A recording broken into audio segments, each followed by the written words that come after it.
My name is Megan Carlisle. I'm 36 years old. And the night that shattered my world wasn't when I closed my biggest acquisition deal, or when Forbes called me one of 30, under 30 business leaders they'd somehow missed. It was my brother Danny's wedding in the Hamptons, sitting at table 12 while he grabbed the microphone with that cruel smile I'd known since we were kids, the one that meant I was about to become his entertainment.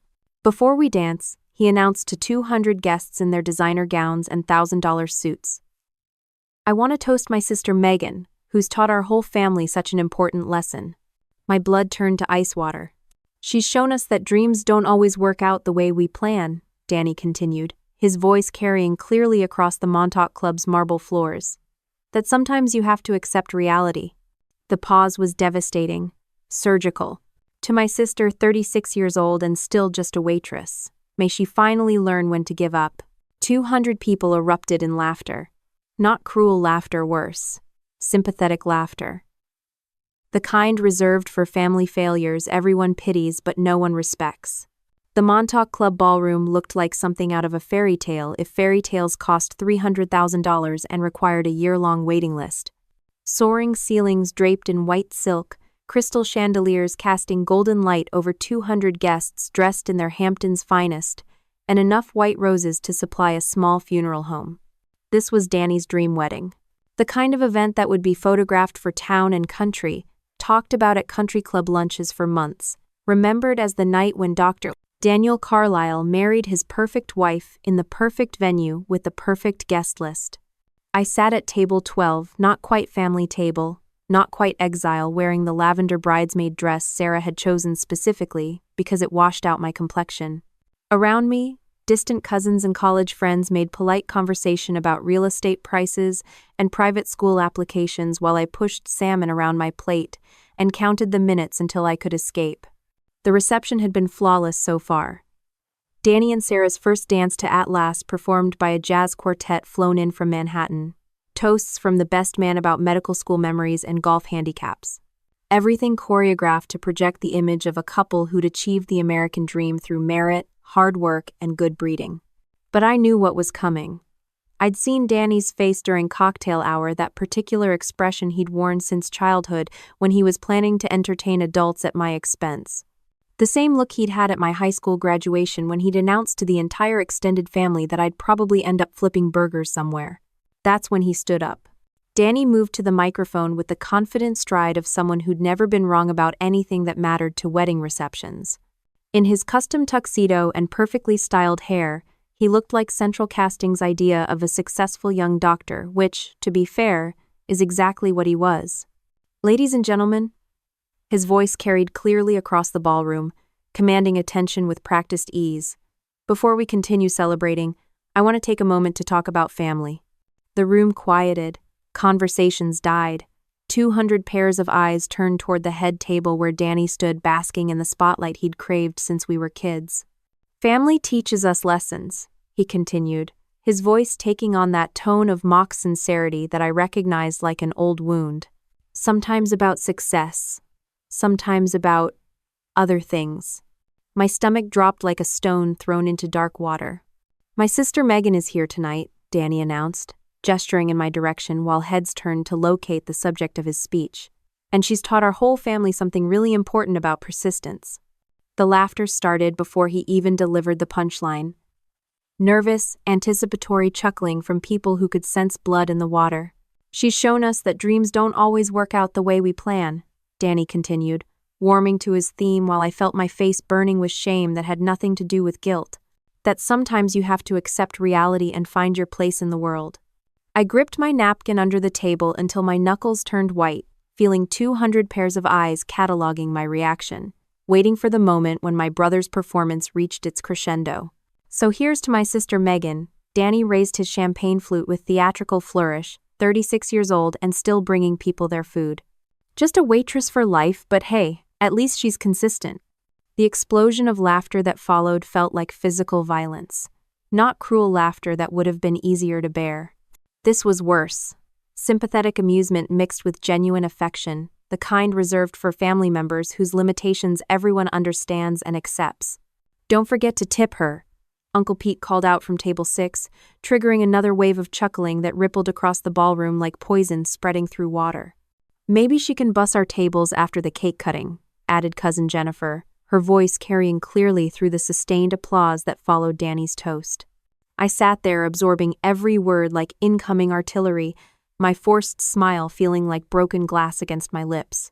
Around me, conversations resumed with the satisfied energy of people who'd just witnessed quality entertainment, the gentle roasting of a family member who'd never quite figured out how to succeed like everyone else. What they didn't know, what none of them could know, was that their waitress was currently negotiating the largest private equity acquisition in the restaurant industry's history. That the woman they'd just toasted as a failure was 3 weeks away from closing a deal that would make her the youngest female CEO of a billion-dollar hospitality empire. The irony was perfect and devastating. While they were celebrating Danny's small-scale success as a suburban dentist, their disappointment relative was about to purchase the entire chain of restaurants where she'd once worked, not as an employee, but as the financial mastermind who'd spent 12 years building toward this moment. But the revelation that would silence their laughter was still hours away, waiting in a manila envelope back at my hotel room. Documents that would redefine everything they thought they knew about success, achievement, and the woman they'd just humiliated for the entertainment of 200 wedding guests. The memory hit me like shrapnel. 8 years ago, standing in a Columbia Business School classroom while Professor Martinez explained how private equity worked, how someone with the right vision and enough persistence could buy entire industries while their former colleagues were still counting tips. I'd been 28 then, working double shifts at Romano's while studying for my MBA, using every spare minute to learn the language of high finance that would eventually allow me to speak fluently in boardrooms filled with men who'd underestimated me for the last time. But tonight, sitting at table 12 while my brother's friends congratulated him on his hilarious speech, I was just Megan the waitress, the family failure, the cautionary tale about what happened when dreams didn't match reality. My phone buzzed against my thigh. A text from my attorney. Final papers ready for signature tomorrow morning. Carlisle Hospitality Group officially launches Monday. Congratulations, CEO. CEO. While they were toasting my limitations, I was 12 hours away from owning more restaurants than most of them had probably eaten in during their entire lives. I looked around the ballroom at these people who'd known me since childhood, relatives who'd watched me struggle through college, friends who remembered when I couldn't afford to split dinner checks, family members who'd spent years offering unsolicited advice about realistic career goals. Tomorrow, they'd learn exactly how realistic my goals had actually been. But tonight, I would let them laugh. Let them think they understood the full story of who I was and what I'd achieved.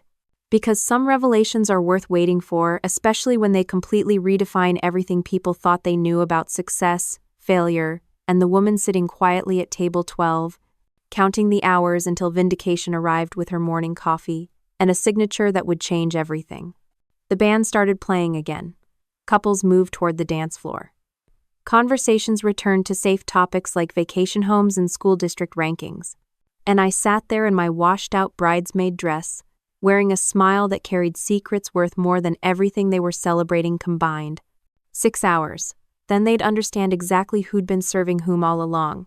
The laughter was still echoing off the Montauk Club's marble walls when I heard the sharp scrape of a chair being pushed back from table 3. The sound cut through the ambient chatter like a blade, commanding attention in a way that made conversations falter mid-sentence. I looked up from my untouched salmon to see him rising from his seat with the unmistakable bearing of someone accustomed to command. Captain James Morrison, Navy. 6'2", broad shoulders filling out his dress-white uniform with precision that came from 22 years of military service. The ribbons on his chest caught the chandelier-light Purple Heart, Bronze Star, Navy Cross decorations that told stories most civilians would never understand. He was Sarah's uncle, invited out of family obligation rather than genuine affection. I'd met him briefly during cocktail hour, a polite exchange about his recent deployment that had lasted maybe 3 minutes before Sarah's sorority sisters monopolized my attention with questions about whether I'd seen Danny's new BMW. But now Captain Morrison was standing, and something about his posture ramrod straight, shoulders squared, jaw set with determination made the entire ballroom feel suddenly smaller. "Excuse me," His voice carried clearly across the reception hall, cutting through the residual laughter from Danny's toast. Not loud, but commanding in the way that only comes from years of making life or death decisions in hostile waters. The MC, a 20-something DJ who'd been hired to keep the energy light and fun, froze with the microphone halfway to his mouth. Around the room, forks stopped midway to lips. Conversations died like someone had pulled the plug on the entire celebration. Danny, still basking in the afterglow of his successful roast, looked toward table 3 with the confident smile of someone who expected more applause, maybe an encore request for his comedic timing. With all due respect, Captain Morrison continued, his voice carrying the authority of someone who'd commanded nuclear submarines and briefed admirals, "You're wrong." The silence that followed was absolute. 200 people holding their breath while processing what they'd just heard a military officer in full dress uniform contradicting the groom at his own wedding reception. Danny's smile faltered, like a computer experiencing system failure. "I'm sorry?" he managed, his voice cracking slightly on the second word. Morrison stepped away from his table, moving toward the center of the ballroom with measured steps that echoed against marble floors. Every eye in the room tracked his movement. Guests, who'd been celebrating Danny's wit 30 seconds earlier, now witnessing something that felt far more serious than wedding entertainment. Megan Carlisle, Morrison's voice filled every corner of that ornate space, is not just a waitress. I felt my heart stop beating. Around me, 200 faces turned toward table 12, where their punchline sat frozen in her lavender bridesmaid dress, suddenly the center of attention for reasons no one yet understood. "Megan Carlisle," Morrison continued, his words landing like artillery shells in the stunned silence, "is Lieutenant Commander Carlisle, United States Navy Reserve. She served this nation with distinction for 8 years of active duty." The gasp that rippled through that ballroom was audible. Sharp intakes of breath from people struggling to process information that contradicted everything they thought they knew about the woman they'd just been laughing at. Uncle Pete's wine glass slipped from his fingers, shattering against his dinner plate with a sound like breaking crystal.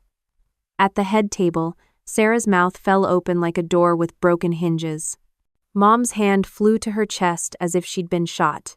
She commanded sailors. Morrison's voice grew stronger with each word, fed by the kind of righteous anger that comes from watching heroes get disrespected by people who'd never understand what service actually costs. She led missions in the Persian Gulf that are still classified. She earned commendations from admirals whose names you see in history books.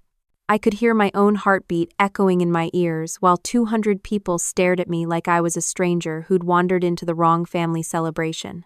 The weight of secrets I'd carried for 8 years suddenly lifting, replaced by something I'd never expected to feel in this room: vindication.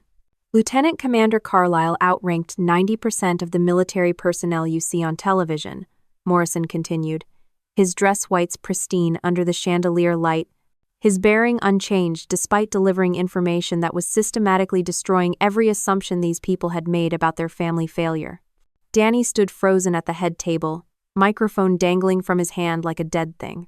The confident groom who'd entertained his guests with stories about his disappointing sister now looked like someone who'd just realized he was standing on a landmine. She transitioned to civilian life to pursue advanced education at Columbia Business School. Morrison's voice carried clearly across the stunned reception hall, where she graduated summa cum laude while working to support herself through graduate studies. Columbia Business School. The detail hit that room like shrapnel, finding targets in people who'd spent years offering unsolicited advice about realistic career goals and accepting your limitations. Cousin Jennifer's face had gone white as her wedding dress. The woman who'd joked about me bussing tables now looked like she was going to be sick.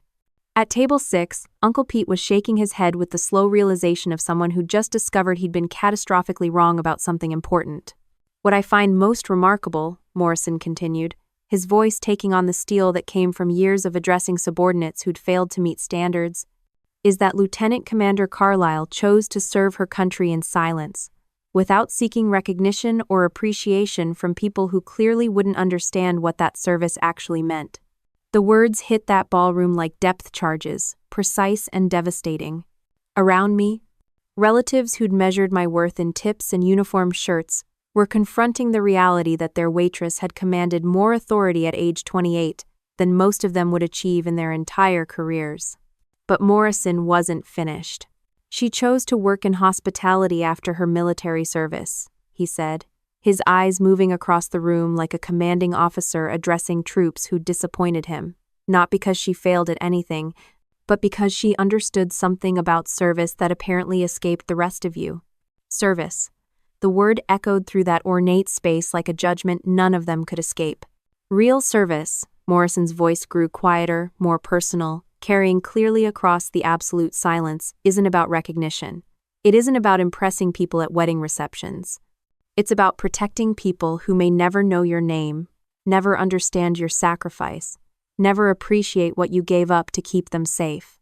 I could see faces around the room, adults I'd known since childhood, family members who'd spent 36 years explaining why my choices disappointed them, now struggling to reconcile the woman they thought they knew with the truth Morrison was revealing in measured, devastating sentences. So when I hear someone mock Lieutenant Commander Carlisle for just being a waitress, Morrison concluded, his voice carrying the finality of someone delivering a verdict that couldn't be appealed, I hear someone who fundamentally misunderstands what honor looks like. Honor. The word hung in that reception hall like incense, heavy and inescapable. The silence that followed was unlike anything I'd ever experienced.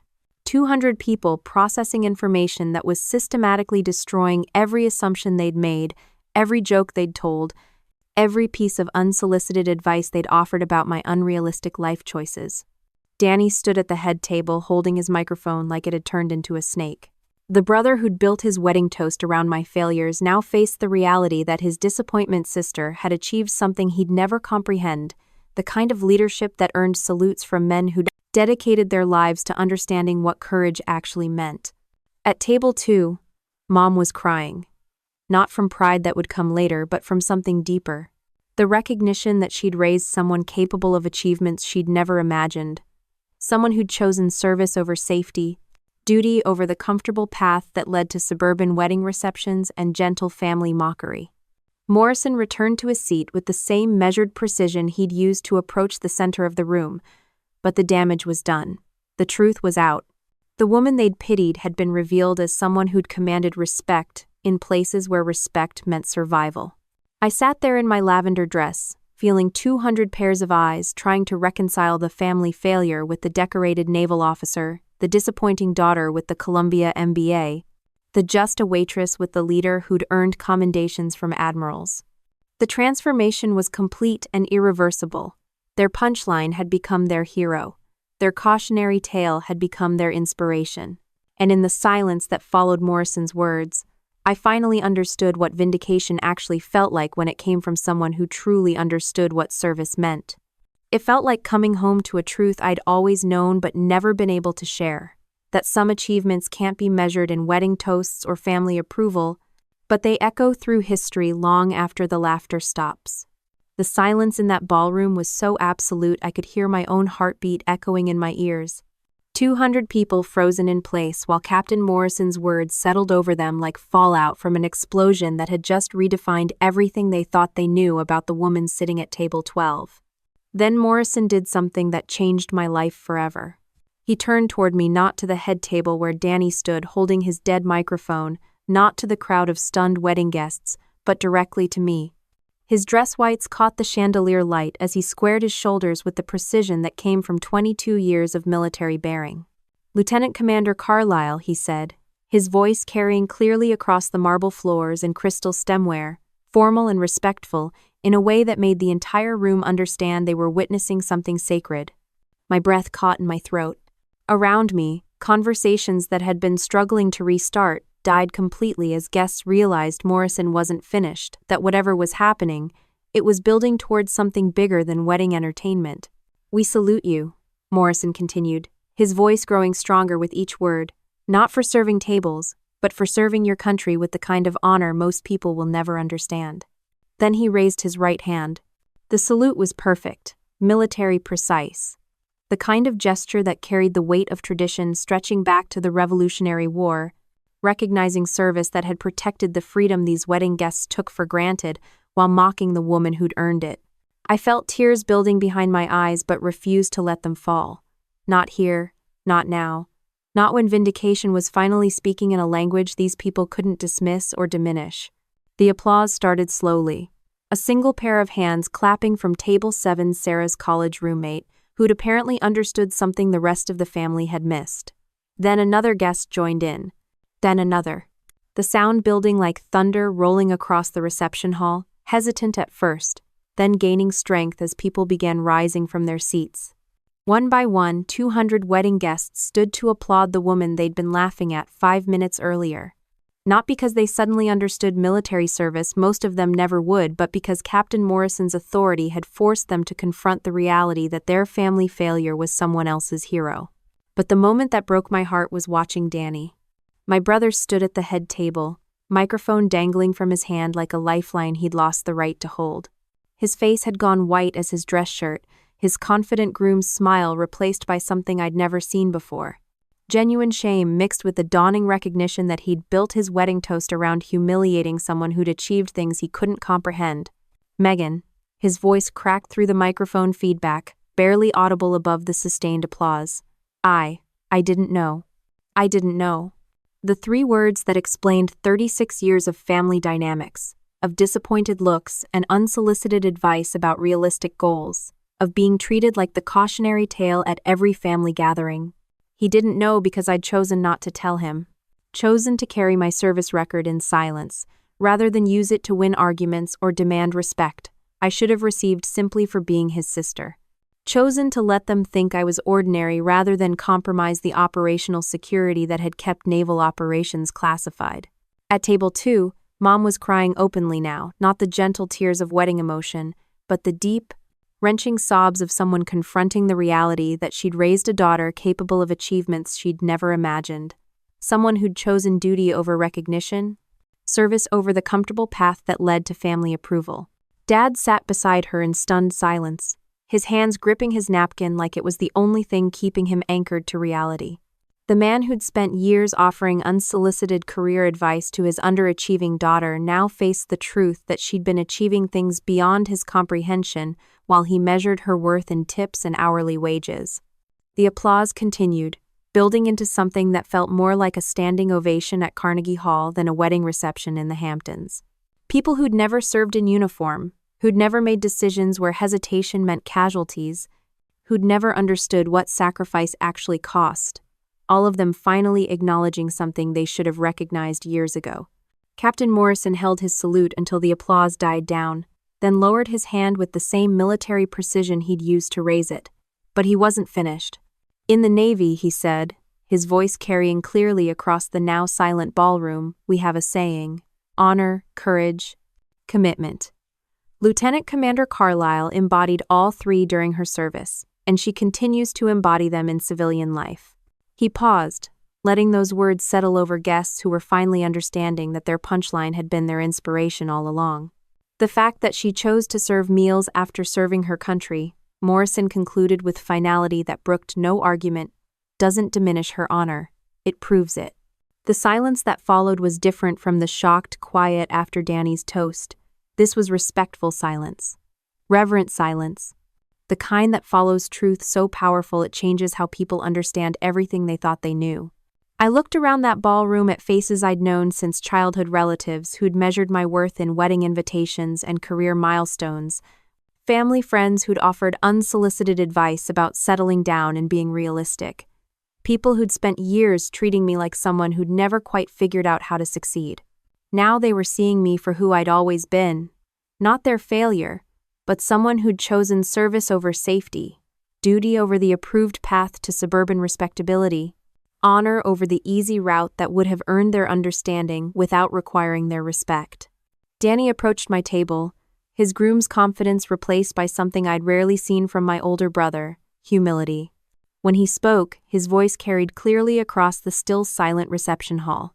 "Megan," he said, his eyes wet with tears I'd never seen before, "I'm sorry. I'm so sorry. I spent years thinking you were. I never knew you were." He couldn't finish the sentence.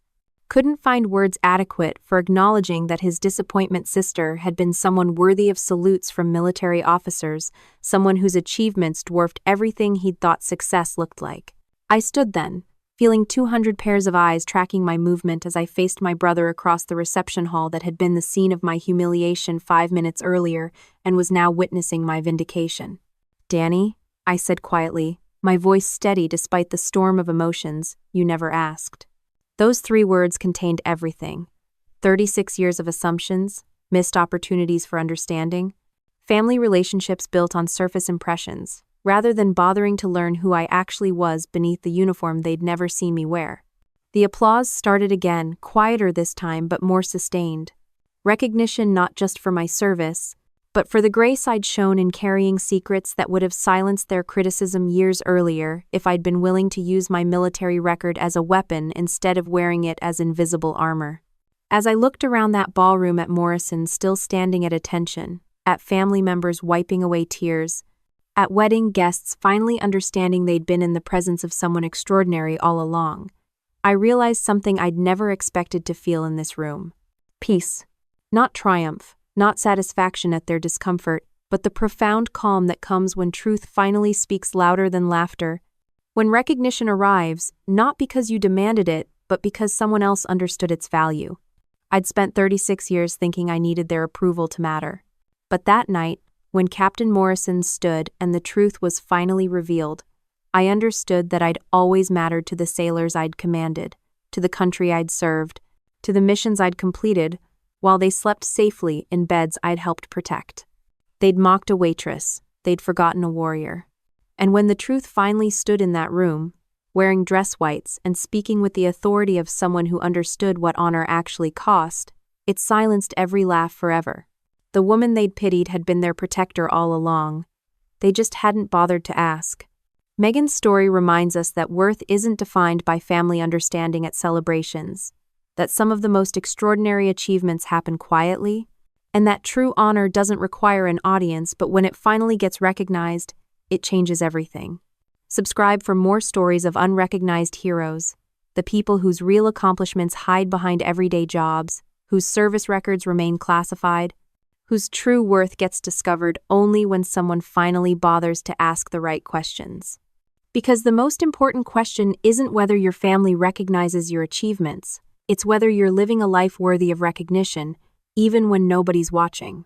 Share this story with someone who's ever been judged by appearances, dismissed for their day job, or quietly achieved greatness while others assumed they knew the whole story. They mocked a waitress. They forgot a warrior.